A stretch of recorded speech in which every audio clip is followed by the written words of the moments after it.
Good morning students. आज की इस क्लास में अपन पोलराइजेशन बाय रिफ्रैक्शन के बारे में बात करेंगे, अर्थात अपवर्तन के द्वारा ध्रुवण। पिछली क्लास में अपन ने परावर्तन के द्वारा ध्रुवण के बारे में बात की थी। ठीक है, तो यह देखा गया है कि एकल शीशे के पृष्ठ अथवा ऐसे ही पारदर्शी माध्यम पर आपतित प्रकाश का केवल थोड़ा सा भाग परावर्तित होता है।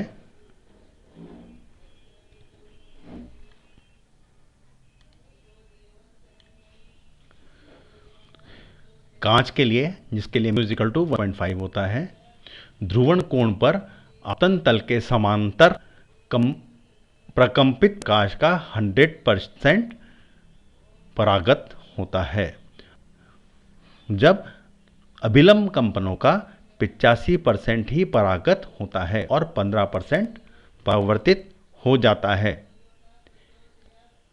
इसलिए हम एक पट्टिका पुंज उपयोग में लेते हैं और साधारण प्रकाश का एक किरण समूह इस पट्टिका पुंज के ऊपर ध्रुवण कोण पर गिराया जाता है।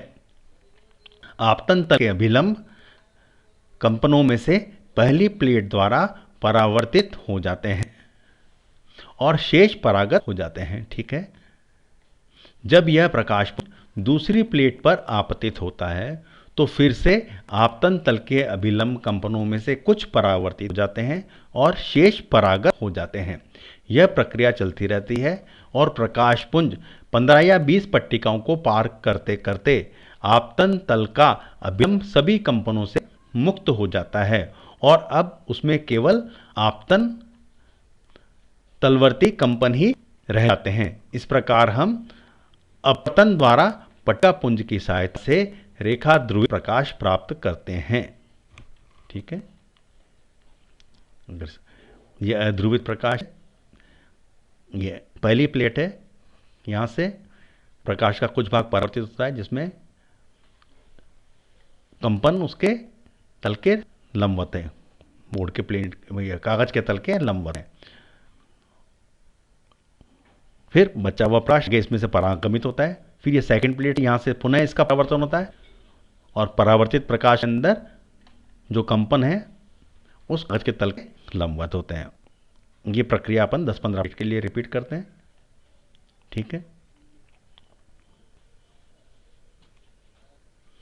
चलिए। पट्टिका पुंज में कुछ शीशे की प्लेटें होती हैं और वे उचित आकार की एक ट्यूब में ट्यूब के अक्ष से 32.5 डिग्री के कोण पर जमाई हुई रहती हैं। एक वर्ण प्रकाश का एक पुंज पट्टिका के ऊपर ध्रुवण कोण पर गिराया जाता है। परागत प्रकाश आपतन तल के अभिलंब ध्रुवित हो जाता है और उसकी परीक्षा एक अन्य समतल पट्टिका पुंज की सहायता से की जाती है, जो कि ये विश्लेषक का कार्य करती है। यहाँ पर दो बातें हैं जो कि ध्यान देने योग्य। यदि प्रकाश को आपतन तल के अभिलंब ध्रुवित किया गया है तो इसका अर्थ है कि कंपन आपतन तल में है, और यदि प्रकाश को आपतन तल में ध्रुवित किया गया है तो इसका अर्थ है कि कंपन आपतन तल के अभिलंब होते हैं। अब इसके ऊपर एक नियम है, मेलस का नियम, इसके बारे में बात करते हैं। जब एक समतल पर परावर्तन द्वारा ध्रुवीय प्रकाश किसी दूसरे समतल के ऊपर ध्रुवण कोण पर गिरने दिया जाता है तो दो बार परावर्तित पुंज की तीव्रता दोनों पृष्ठों के बीच के कोण के अनुसार परिवर्तित होती है। बीओ के ध्रुवणदर्शी में भी यह पाया गया था कि द्विशः परावर्तित पुंज की तीव्रता उस दिशा में अधिकतम होती है जब दोनों समतल समानांतर होते हैं और शून्य तब जब वे परस्पर अभिलंब होते हैं। ध्रुवक तथा विश्लेषक द्वारा द्विशः परागत प्रकाश पुंज के लिए भी यही सत्य है। तो मेलस के नियम के अनुसार विश्लेषक में से परागत ध्रुवित प्रकाश की तीव्रता विश्लेषक के परागमन तल तथा ध्रुवक के तल के मध्यवर्ती कोण के गॉस के वर्ग के अनुक्रम समानुपाती होती है। बीओ के बीओ के ध्रुवणदर्शी में यह कोण दोनों परावर्तक तलों के मध्यवर्ती कोण होता है। नियम का प्रमाण इस तथ्य पर आश्रित है कि ध्रुवित कंपन को दो समकोणिक घटकों में वियोजित किया जा सकता है। पहला, विश्लेषक के परागमन तल तथा विश्लेषक के परागमन तल के समानांतर तथा दूसरा उसके अभिलंब। मान लो ओपी ध्रुवक द्वारा परागत अथवा परावर्तित कंपनों का आयाम है। ये जो ओपी जो है ध्रुवक में से जो निकल रहा है वो है। थीटा ध्रुवक और विश्लेषक के बीच का कोण है। ये आपको ध्रुवक और विश्लेषक के बीच का कोण दिया हुआ है थीटा। तो ओपी को दो घटकों में वियोजित करते हैं, ओए की दिशा में ए कॉस थीटा तथा ओबी की दिशा में ए साइन थीटा। विश्लेषक में से केवल ए कॉस थीटा परागत होता है। विश्लेषक में से परागत प्रकाश की तीव्रता कितनी हो जाएगी? मान लो वो E1 है तो E1 is equal to A cos theta whole square, या that is A square cos square theta. E is equal to A square में, तो ई क्या है? ध्रुवित प्रकाश की तीव्रता है। तो E1 को अपन क्या लिख सकते हैं? E1 is equal to E cos square theta, यानी कि E1 is proportional to cos square theta. जब थीटा के 0 है अर्थात दोनों तल समानांतर होते हैं, ऐसी स्थिति में E1 इज इक्वल टू कितना हो जाएगा? E के बराबर होगा, क्योंकि cos 0 इज इक्वल टू 1 होता है।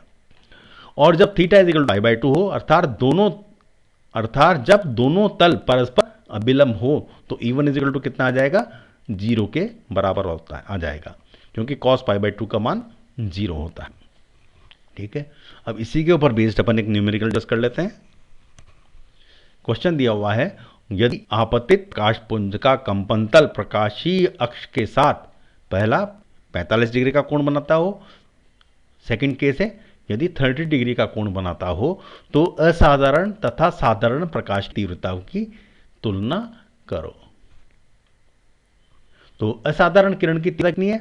मान लो वो उसको अपन IE से रिप्रेजेंट करते हैं, तो I equal to A square cos square theta, और साधारण किरण की तीव्रता IO यानी कि ऑर्डिनरी लाइट है, तो that is IO equal to A square sine square theta. तो IE अपॉन IO इक्वल कितना आ जाएगा? A square cos square theta upon A square sine square theta equal to cos square theta upon sine square theta. अब अगर पहले case लें, theta की value जब 45 डिग्री है तो cos 45 equal to sine 45 is equal to 1/2। अब ये वैल्यूज इसमें रखते हैं, कितना जाता है? IE upon IO equal to 1। और सेकंड केस में theta is equal to 30 degree है, तो cos 30 is equal to √3/2 and sine 30 is equal to 1/2। ये वैल्यू यदि फार्मूले में रखते हैं तो IE अपॉन IO आपको क्या प्राप्त होता है? IE upon IO equal to 3। ठीक है, अब इसके बाद अपन नेक्स्ट टाइम पे डिस्कस करेंगे। आज के लिए इतना ही।